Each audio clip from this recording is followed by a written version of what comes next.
Oh, hey, good morning. How's it going? You all right? I'm MJ. I'm the founder of Ultra Love. What's the date today? Let's check her out. June 11th. I do believe it's a Tuesday. I like to do these daily readings just to share some content, promote the brand, Ultra Love. I've been working on Ultra Love since 2012. I started to make the website back in 2012. I started blogging, created a whole series of online courses. I published a book. I created some merchandise, and now we're here. Daily readings for my love is supreme. I do wish there was a lot more love in the world. I believe that the love in our hearts, this is the spiritual light of our awareness, and that the alchemy of heart can actually help us process a lot of deep ancestral pain via the illusion of separation, and that we can step into a greater unified expression of our unified humanity, right? One planet, we all share it. It'd be fucking useful if we didn't kill one another to try to have more land. But okay, holla Shazam.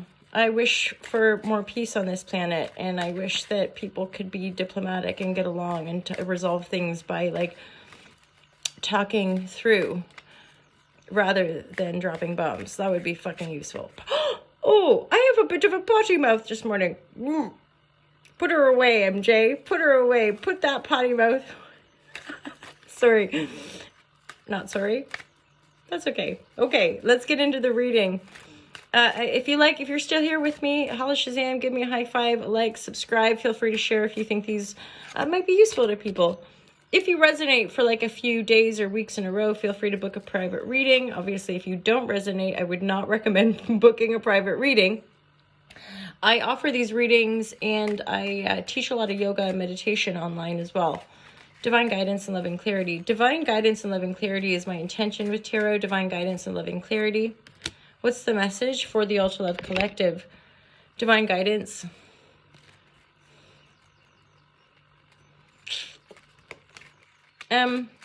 There's possibly a big loss here, you guys. Something about like the losing a final battle.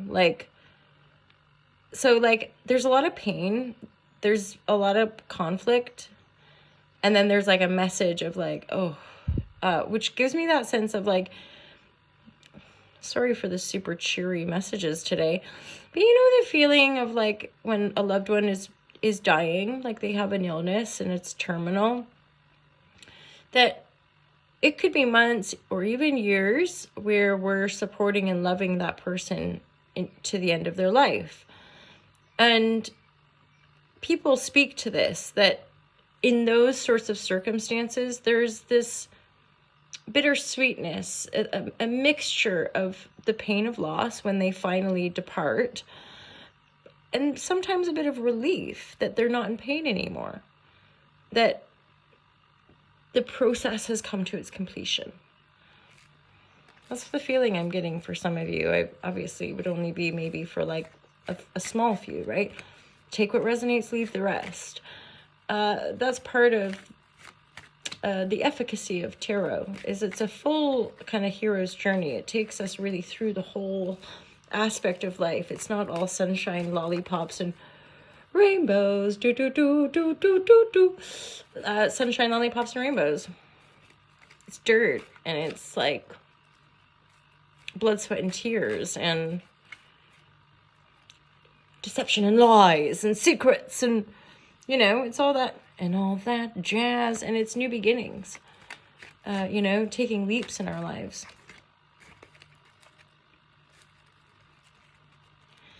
I think there's stuff that, okay, like say that theme, if there's been a passing or there's like a really significant life change, I feel like some of you are like can barely work right now, or like you're having, hence where you might be dealing with funeral arrangements or like things like that, because you're having to put work on the back burner big time. And then you guys, my lovers, this is like the only, because now it's 10 of Pentacles, that could be an inheritance, right? That could be receiving money. And this pain's been being processed for a while. This is not brand new, you guys. So You're like, oh no, who's going to die? No one. No, no, no. This is why it has to resonate, is that this is only specific to someone who's elder, grandparent, parent, auntie, uncle, like someone's been unwell for a while. 5 years, maybe 5 months at least.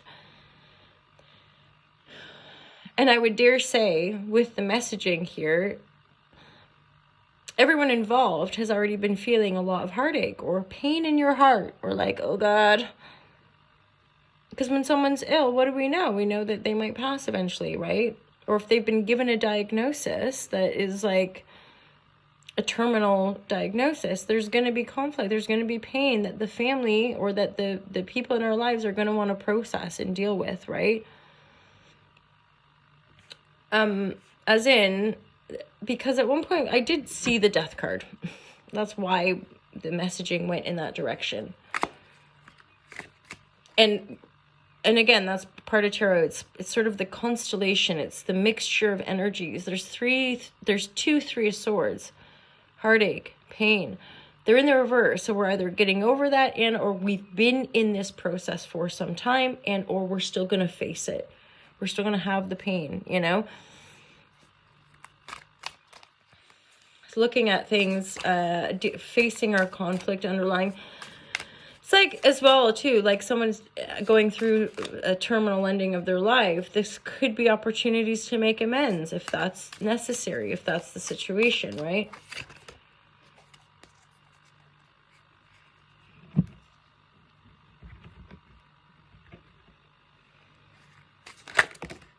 Some of you all might have like a dream about it as well.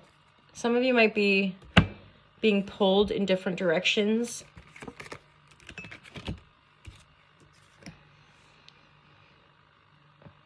There's also, I always get a message of like, you might get messages in your dreams. So just pay attention, maybe get a dream journal. And it could just, see, there's schizophrenia. See, that's the energy where we're feeling that torn energy. There's, again, mixture of feelings around looking after someone who's terminally ill. Like loving them, don't want them to go. At the same time, there could just be that little bit of a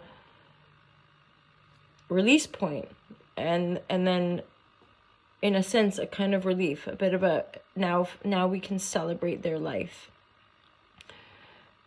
not have to kind of hold on or support the end of their life, right? So when we get to celebrate their life, funeral, that can be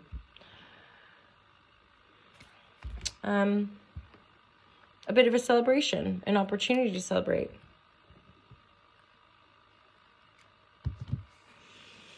Okie doke. Okay, final messages here. Some of you, you've been likely going through this mourning process for a while. Again, this isn't new. The Ten of Pentacles is central. That's why, again, y'all might be receiving inheritance. Maybe some of you are like going to a medium or are accessing more of your like psychic mediumship abilities. There's something kind of divinely creative.